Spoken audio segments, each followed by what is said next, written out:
Okay, as usual, let us start our Dhamma talk by saying Namo Tassa 3 times. Namo Tassa Bhagavato Arahato Sama Sambuddhassa. Namo Tassa Bhagavato Arahato Sama Sambuddhassa. Namo Tassa Bhagavato Arahato Sama Sambuddhassa.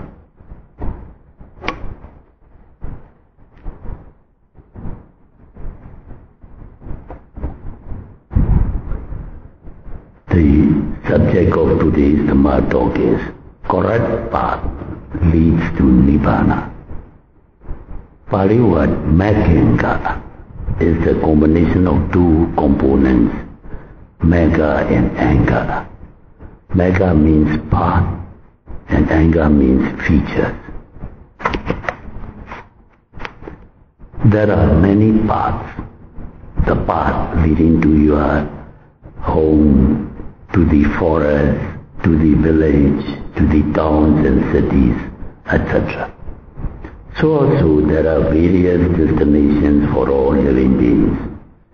The path leading to human realm or human world, Deva world, Brahma world, and Apaya world.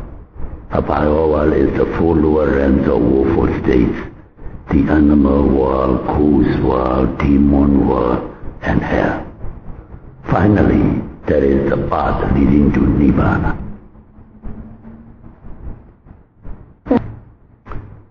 Only when one treads the right path, one can reach the desired goal.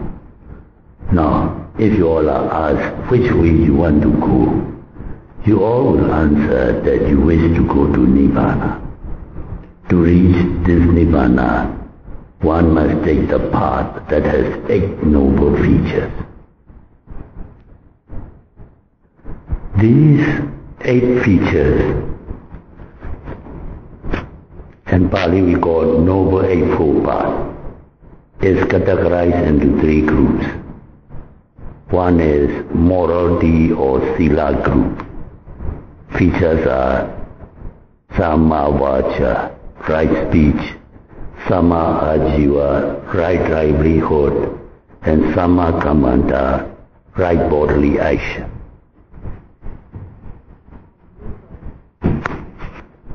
The number 2 is concentration or samadhi group. Here the features are Samma Vayama, right effort, Samma Sati, right mindfulness, Samma Samadhi, right concentration.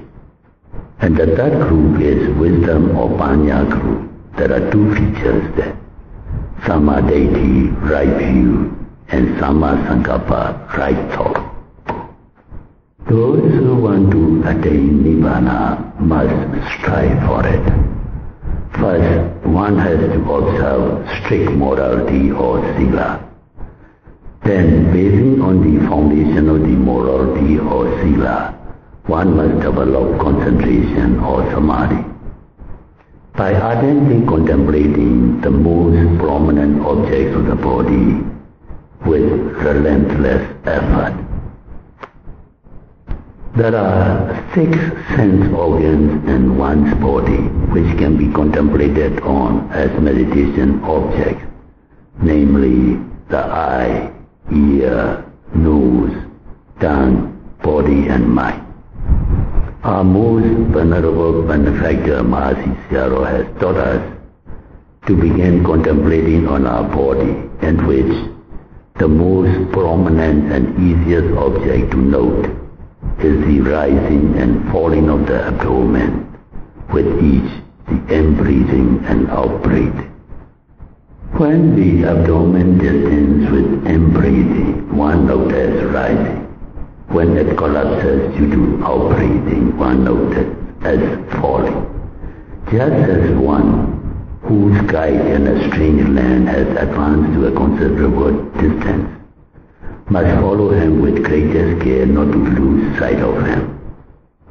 So also, meditator must note with full awareness the phenomena of rising and falling most diligently.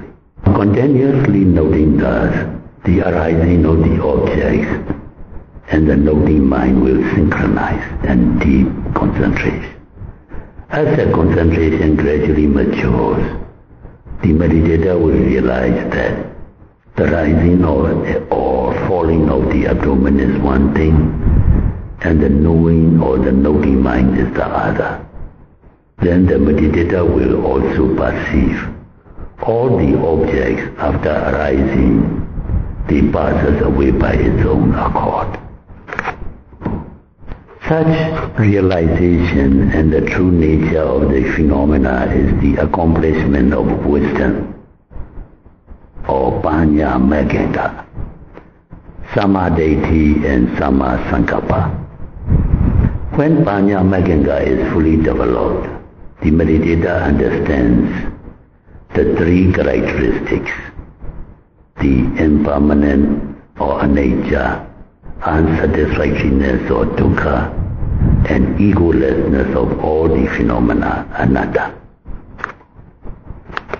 Being thus gradually, step by step, progresses into penetrating insight, meditators' defilements such as greed or lobha, anger or dosa, and delusion or moha will be eradicated and finally attains the realization of Nibbana. So may you all meditators choose the right Eightfold Noble Path to practice and develop the Mega Phala Jnana, path and fruition knowledge, and finally realize Nibbana. Now if you all have questions you may ask. Yes, theoretically yes. But in actual practice, all has to be done together, not one by one, or in serial order or disorder. Like now you all are meditating, you are joining a meditation retreat. You are observing the 8 precepts. This is Sila group. By observing Sila, even at least 5 precepts, it covers the Sila group. Samma Vacha, right speech, Samma Kammanta, right action, Samma Ajiva, right livelihood. Of course, when you are in a retreat, you are not earning any living. Like you have taken either leave or absence from your work. So this is automatically observed, right livelihood, Samma Ajiva. Samma Vacha is by abstaining from wrong speech or musavara, headed by musavara or telling lies, slandering, abusive language and frivolous talk. So you all are observing noble silence here. So these are, by observing Sila, actually you are fulfilling this Sila group, Sila Maganga or Sila Eightfold Path.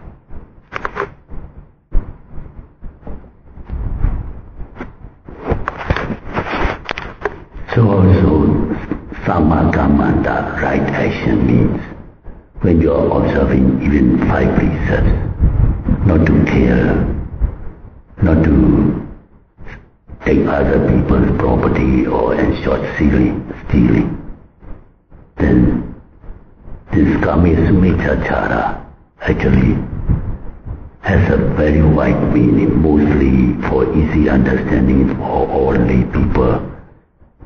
They translate it as sexual misconduct because the sex being the strongest passion. So they point out the sexual misconduct. Actually it means sensual misconduct and extreme or abnormal indulgence in sense pleasure. It covers everything. So when you are observing these precepts, it is automatically observing all these Sila group or features of Sila simultaneously, not one by one. Only when we had to talk about theoretically for easy understanding. We have to go one by one.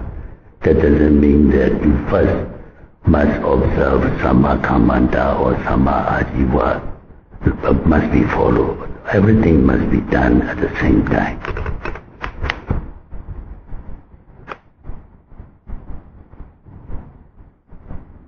Or Samadhi group. Samma Vayama, making right effort. Samma Sati, right mindfulness. And Samma Samadhi. It follows the sequence. It must follow the sequence. This, as I often said, all insight bhavana or insight meditation or vipassana bhavana, we make use of this. This is from Dhammacakkappavattana Sutta, the first discourse of turning of the wheel. And Mahasatipatthana Sutta. And Mahasatipatthana Sutta to Buddha prescribed in that way. He said, Atapi. Atapi means art and effort means Samma Vayama. But here he put in Sambhajanya in the mirror. Atapi Sambhajano Satima. Sati is mindfulness. He don't even mention the concentration. Not because concentration is not important. All features are important. And in fact, what Buddha taught is all important talks. It's not a frivolous talk. If it is not beneficial, he never speak a word. Sukhata, as you all know it, one of attributes out of the 9 cardinal attributes. Sukhato means this thing. He never speak the speech that is not beneficial for anybody or just frivolous talk. Whatever he said is all important. Only thing is, in the way of when we practically apply an insight meditation, it is worthy or no good to ask, put forth the question. We must start with mindfulness. Unless you are mindfully noting the object, you cannot establish concentration. The other day I have already explained how jhana developed. 5 jhana factors. Let us repeat again. Vitaka, initial application. Vichara, sustained application. Means this mindfulness. Initial application means you are focusing, you are or inclining your mind towards the object. That is, in Pali what we call manasikara. You are, in Abhidhamma they call it advertence. You focus towards the object. Like you are staying alone here or asleep, somebody knocked at the door. Then you suddenly wake up and you have to adjust from which place the sound is coming.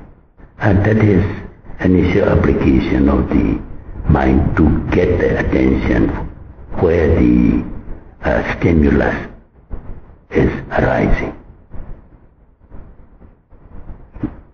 So by doing that is we call initial application of the mind on the object. Then when the mind is inclined towards the object, then you start investigating the object to know its character or nature. Then by these, when you know the truth or the nature of them, then piti, passaddhi arise. Then only ekagata is samadhi. Samadhi arise as a concentration arise as a result of these previous efforts.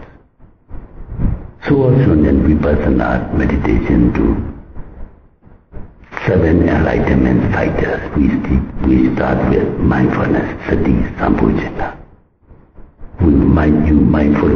Mindful means this, and jhanic practice, vitaka and vichara, applying the mind towards the object. So that is how you start.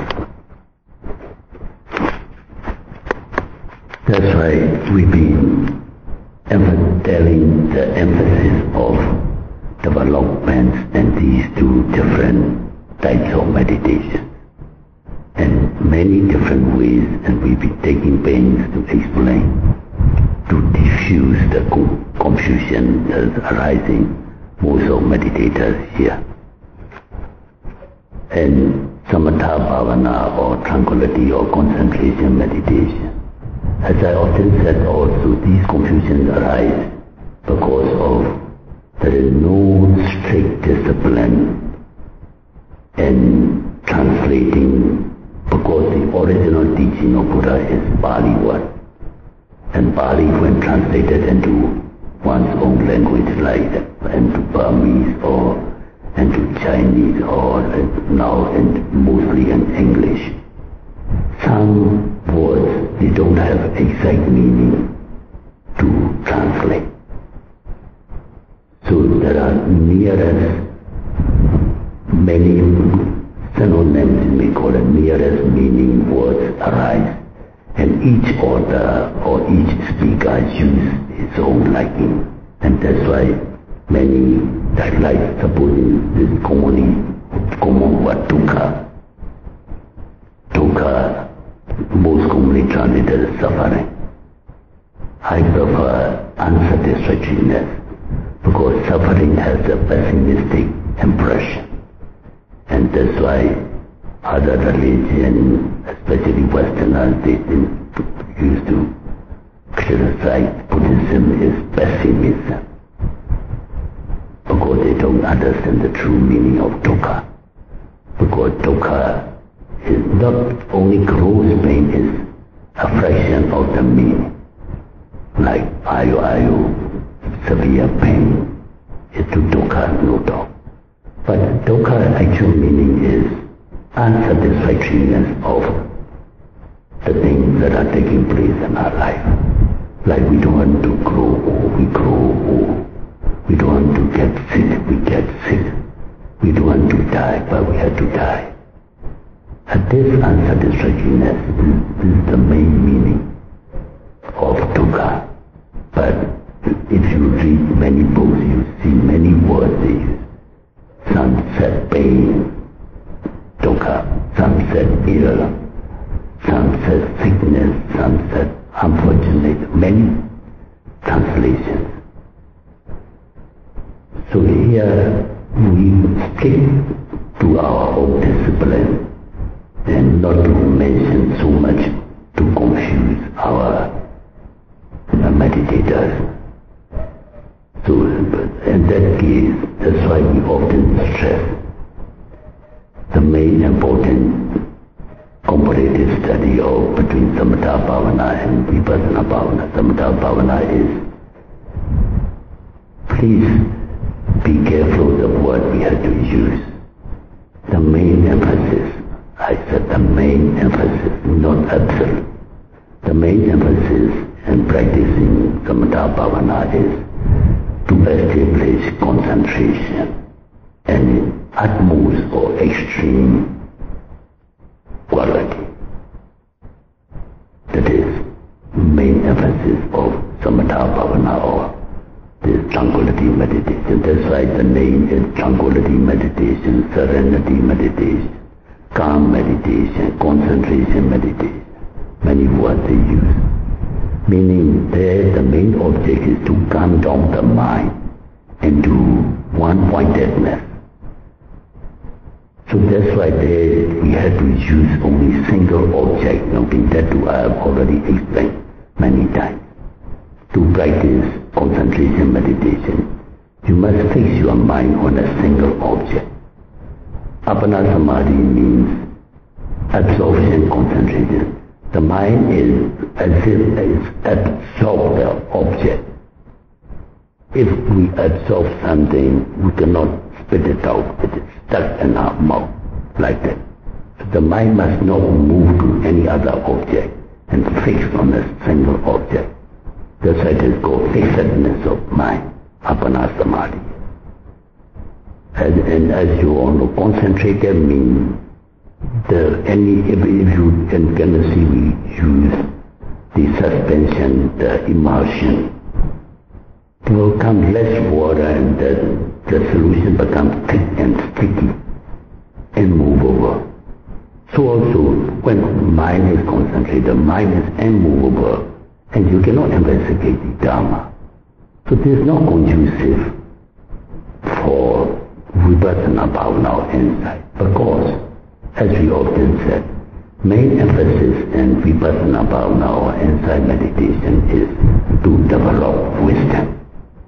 Wisdom means these Four Noble Truths, or more easily spoken, Paramatha Dhamma.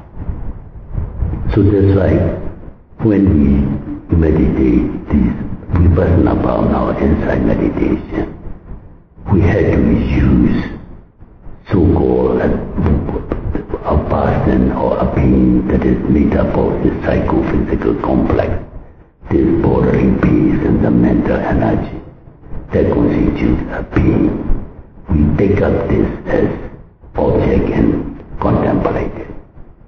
That's how the other day I have already told, four foundations of mindfulness means we are contemplating, briefly speaking, just Nama and Rupa. If you want to elaborate 5 aggregates or 6 ayatanas, like that Buddha has in many ways elaborately said. So the distinctive feature is to develop concentration you use single object and mainly conceptual object. For Vipassana meditation we use psychophysical complex, this body, so-called Nama Rupa or 5 aggregate or 6 ayatana as meditation object, and we have to observe it. Because to know its true nature, that it is dukkha satya, and by attaching to it as I and mine, that is samudaya satya, that already I have already. That's the cause of suffering. And if you can contemplate on the paramatha nature of your object, then that is the Nirodha Satya, your craving will be ceased. And how to do it? By these Eightfold Noble Paths. So, not the sequence of these things. All these factors must be fulfilled together at the same time.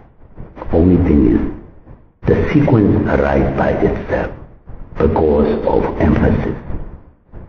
And samatha meditation, emphasis is to develop concentration, and vipassana bhavana or insight meditation, emphasis is to develop wisdom.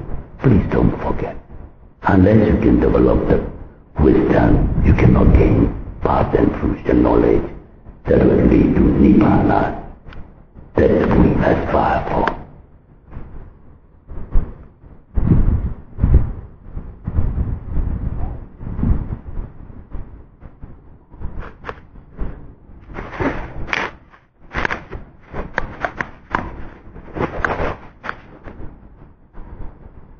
And that's why the other day we are discussing about how to meditate or how to practically apply this theoretical knowledge on your practical meditation.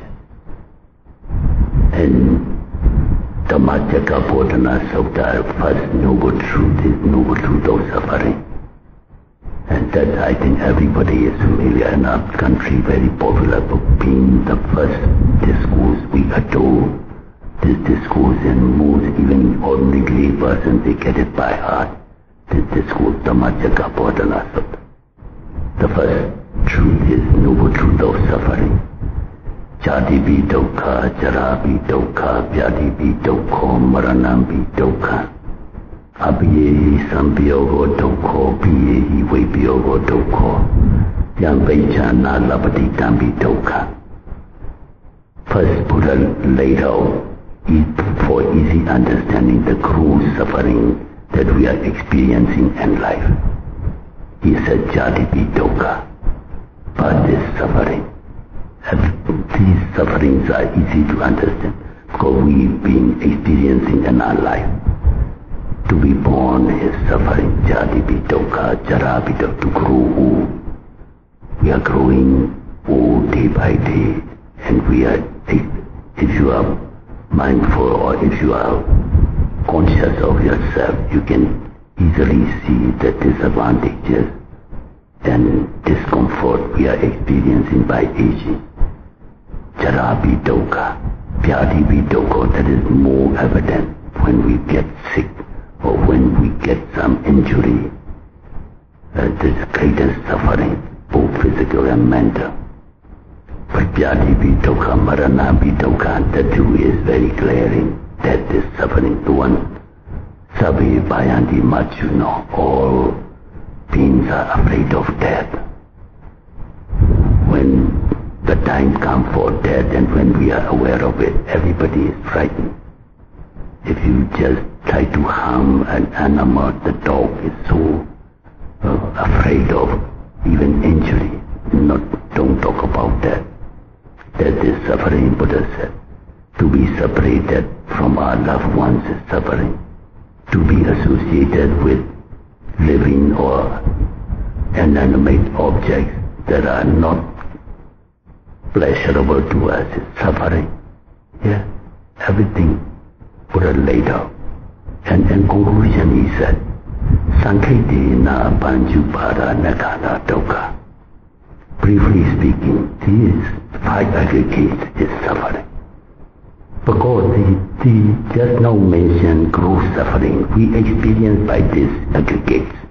Aggregate means this body and mind. Briefly, nama and rupa. If you elaborate, we'll go on elaborating the 5 aggregates. That's why they're called panchupada nakana. Pancha upada nakana. Pancha means 5. Upadana means attachment or grasping or clinging. Khanda means aggregate.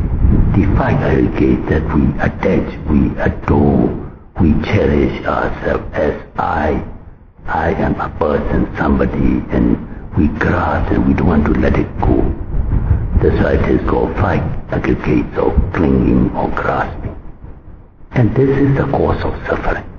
Because like even the body you can see, if you go to a hospital, because we have the eye, there are eye diseases, there are specialized hospitals for eye alone. Because we have ear problem, because we have teeth problem. But these aggregates are actually suffering, because suffering arises because of these aggregates. Buddha said.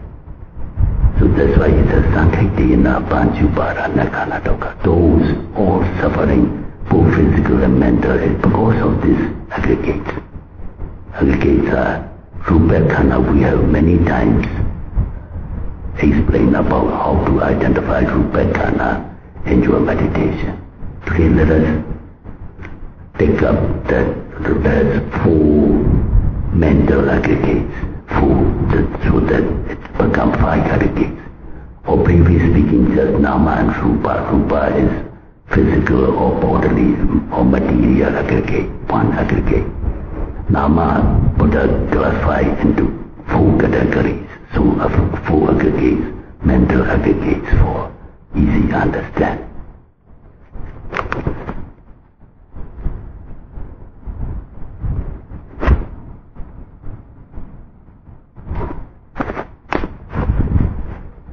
So let us begin with the simple one.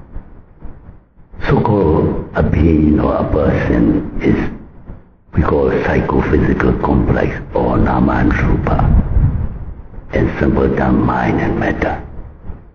So we must first understand the discerning characteristics between the two, mind and the matter. What is mind? By the mnemonic is mind is no matter. Because mind is a kind of energy. It is not composed of matter or elements. So what is the mind? Mind is no matter. Then what is matter? Matter is never mind, meaning it is unconscious element. Mind is conscious, mental, or what something to do with the mind are conscious element. Conscious element, unconscious element, simple term. Or just by the mnemonics to remember is what is mind? Mind is no matter. What is metta? Metta is never mind. So very easy to remember. So you must know the two different things. Like when you are noting, how we can apply, we can verify and practice of meditation. When you are noting rising, falling. Rising, falling is just a movement taking place. They know nothing, this abdomen is knowing nothing that it's moving. What is knowing is the mind that is noting, as rising, falling is knowing. Consciousness, we call it. So also now when you hear my voice, the ear and the sound is the cause of hearing, but the ear ear cannot hear. Ear is instrumental to hearing consciousness. That's why it is called hearing consciousness. Consciousness means the mind that arises by sound wave and the ear sensitivity coming into contact, phassa. Then hearing consciousness arises. So the sound and the ear is rupa or metta because they are unconscious self. And the consciousness or the mind is consciousness, is hearing consciousness, like that. So you can verify. So also when you are noting while walking, left step, right step, or lifting, putting down. And walking is element of motion, is metta. And the mind that is noting as left or right is nama, mind and metta only. There's no I, no not mine. There's nothing to do with an individual. It is actually just mind and metta, cause and effect, conditions and result taking place. So how do you recognize this metta in your body, so-called a body or a person? If you all have some study about Abhidhamma, Buddha has categorized into 28 categories of rupa or metta. Never mind. We don't need it. For practical purposes, if you can verify the four gross elements, because any unit matter has its four primary elements grouped together, inseparably grouped together. So you need to recognize these four elements to abolish the Sakha deity or personality belief. And that too I have many times explained already. Four gross elements are Patavi or earth element. The characteristic is hardness or softness, roughness or smoothness. Then Abo or water element, cohesive property, fluidity. Then Tejo or heat element, heat or cool. Then Vaya or wind element, element of motion. If you can recognize these, how to recognize, how to verify, many times explained already. So these are the characteristic features to verify or to recognize in your practical meditation on the rupa side. They are called rupa because they are subject to change by four factors. Karma, due to our past karma. Citta, due to our mind. Udu, weather conditions. And four, ahara, nutrition. Because these elements, they are subject to change when adverse conditions arise, and with these four conditions of karma, citta, udu and ahara, they are classified as rupa. There is no I, no mind, no individual inside it. They are just conditioned phenomena. Because of when condition conduce, they arise. When there is no condition, they cease. Like rain, when there is condition, there is rain. When conditions exhaust, the rain stops. Rain ceases to fall. So the second half of so-called a person, nama, rupa. Now enough for rupa. Think about the nama of mind. Regarding mind or citta or consciousness. If you have studied Abhidhamma, Buddha has categorized into 81 mundane, 8 supramundane, total 89 mundane, or 121 if you want to elaborate, and Cetasika. So at least as two categories we must understand Ceta and Cetasika. Ceta is mind or consciousness. Cetasika means mental concomitants or the mental fighters that arise together with the mind. For mental fighters, Cetasika to Buddha categorized into 52 Cetasika. Never mind, just theoretical interest if you have, you can study Abhidhamma. But for practical meditation, at least you must understand 5 decades. The two Cetasika Buddha pointed out because they are the main source of our experience and life, and they are very prominent. So one is Vedana. Vedana, as you all know, is feeling or sensation. Then the second Cetasika or mental fighter is Sanya or perception. And the third one is Sankhara. And these are Cetasikas, actually mental fighters. So they are mentioned under the Nama, mental fighter. And the last one is Vijnana or consciousness. So these are 4 mental fighters, 1 Rupa, combined together become 5 aggregates that we attach, that we grasp as I or mine. Feeling or sensation, if we feel pain, we at once identify with I or mine. My knee is paining, or my back is paining, and we have started worrying what is happening, is it cancer of the bones or whatnot. Because we attach and we so much treasure and adore ourselves that we are afraid to lose. So that's why they are called Upadana Khana, because they are object of clinging or grasping. These aggregates. So Rupa Khanda, Vedana Khanda, Sanya Khanda, Sankhara Khanda, and Vijnana Khanda, a group of 5, and that is 5 aggregates. So if you want to elaborate, and briefly speaking, 4 mental aggregates and 1 Rupa Khanda or material aggregate 1. So Nama and Rupa, the 4 combined together because they are all something with the mind. So mind and metta, briefly speaking, if you want to elaborate, 5 aggregates. How to identify these aggregates in your practical meditation? You are many times explained. Just to repeat it.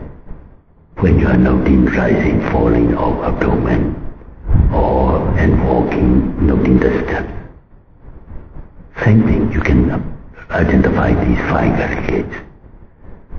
Element of motion, either rising, falling, or when you are walking, taking the steps. That is Rupa. And if you are feeling heaviness or lightness, roughness or smoothness, hardness, all these are Patavi Dhatu or Earth element. You are experiencing the characteristics of these primary elements. And primary elements are the first aggregate, Rupa Khana. And when feelings or sensations you experience, then there is Vedana Khana. Feeling of pleasantness or unpleasantness, discomfort or comfort, happiness or sorrow, everything. These are just Vedana Khana. And if you are just noting with conventional sense of rising, falling of abdomen, taking of left step, foot, right step, as a foot or as a person, I am walking. My abdomen is moving. And that is Sanya Khanda. Then making effort to walk or making effort to note in sitting meditation is Sankhara Khanda. And the awareness is Vijnana Khanda. So these are how to identify 5 aggregates. And with the conclusion remark, And these are just, after all, aggregates, arising on condition and passing away on condition. There's no I, not mine, and nothing to do with that self or an ego or a person.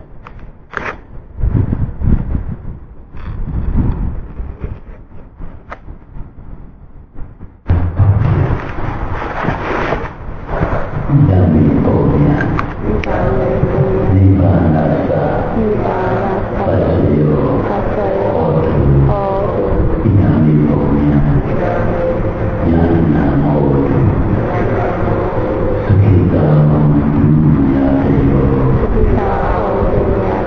Imano Punyavana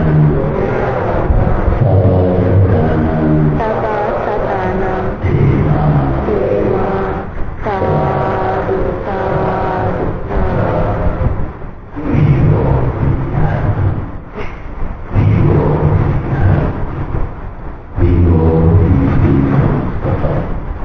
Vivo